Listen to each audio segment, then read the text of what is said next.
So I think we all have heard the word intuition.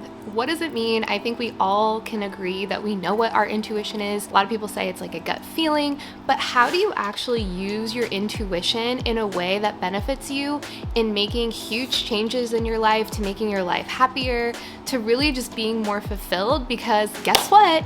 You have all the answers. Now, I know it sounds a lot easier said than done when it comes to following your intuition. Obviously, if you clicked on this video, you want to know, like, okay, how do I actually do it? And that is the biggest, most important part of following your intuition, is trusting yourself. This is pretty much the main issue with people in general, is we are always looking outside of ourselves. We are reading books, we are listening to podcasts, we are looking at YouTube videos like this to enhance our knowledge. And while that is amazing, I am totally here for it. I am also doing the same. There's also a really important thing to remember. You are the only one that truly knows what you want. And the way intuition comes in with this is you need to tap into yourself and trust yourself, trust your needs, trust your desires, trust your inner knowing to know what is right for you. Because a lot of times we start asking people, we start asking our friends, our parents, coworkers even, the internet, anyone, instead of ourselves, because we don't trust ourselves. The reason why a lot of us don't trust ourselves is because we've made mistakes in the past to make us not be able to. So maybe we made a bad decision in a relationship and we had a lot of hurt over it, or maybe we made a really terrible financial decision that like really made a big impact in our life. So of course, you have to rebuild that trust again. Understanding that those moments in time were a learning lesson, it was the best that you were doing in the moment, and now it's okay to retrust yourself and regain that trust. And the way that you do this is by, number one, following through with what you say. This is the biggest way to get your subconscious mind back in tune with trusting yourself, is if you say you're gonna do something, do it, okay? You can even start really, really small by, hey, I'm gonna take a shower tonight. And take your shower tonight. That might sound really silly and simple, but it really does help yourself follow through with things. And sometimes we need to start small on that level before we start making big ass decisions that ultimately can shift our life, which we want to make those big shifts so that our life is more in alignment with what we want, and therefore we'll be much happier. So the next part is listening to your authority. I love using human design for this because not all of us have the same inner authority when it comes to using our intuition. And I could easily come on here and make a video and just use mine, which I have a splenic authority, which is a gut feeling, which is like just an inner knowing in the moment right now, but not everybody can relate to that. So I highly recommend you looking up your human design. If you've never looked at your human design chart, it'll be a little overwhelming, so don't get too overwhelmed by it, but look at what your authority is and start watching YouTube videos and Googling what that means. Mine is splenic, like I said, so it's that inner knowing, it's quick in the moment. What do I think right now? Some people have emotional authority, so it's how does this make me feel? Using your emotions and seeing how things feel over time even. Some people have a ego authority where it's like, well, what do you want? What is your truth? How do you feel about it? Some people have a lunar or a environmental authority where they need space, they need time, they need distance from it to really think about it. Some people really benefit from bouncing it off of someone else, not necessarily going with what they say, but being able to bounce off their ideas, communicating that to someone else is really helpful. So really, really huge. We all have different ways of our inner knowing. It's really important to really understand that. And that's one thing I love about human design. It really shares like really deep aspects of yourself that you just maybe feel misunderstood about. I know for me as a projector, I felt very misunderstood my whole life. And once I started really understanding what it's like to be a projector, I'm a 5/1 projector, in that it really helped me be able to manage myself better and not set myself up for disappointments. Okay, so here's like the actual like bread and butter, like step by step when it comes to following your intuition.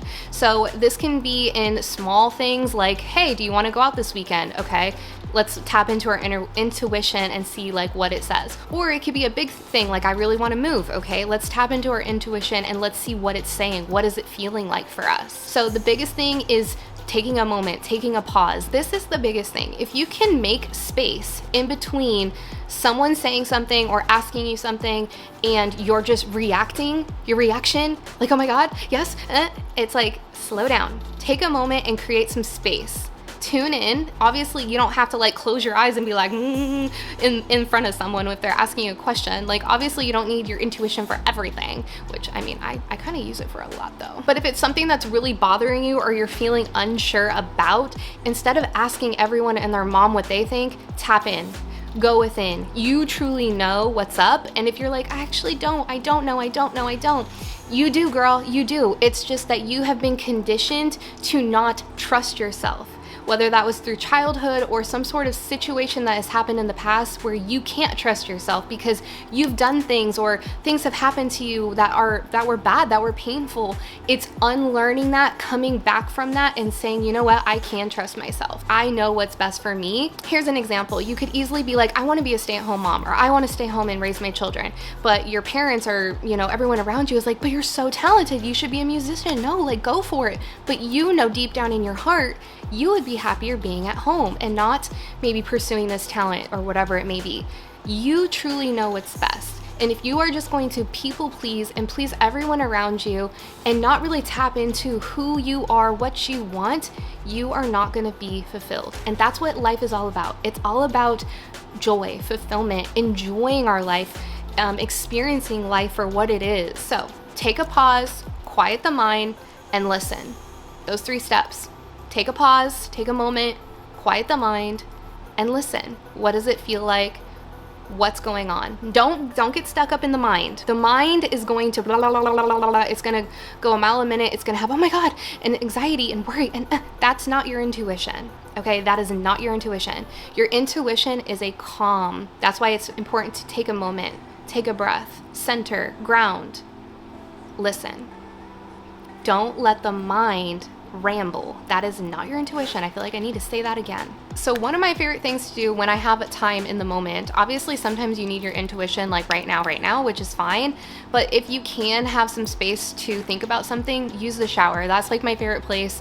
Not only is the water so calming and just like a way to like clear my energy, to ground, to be able to pause, listen, really feel into your body, like get out of the head and into your body.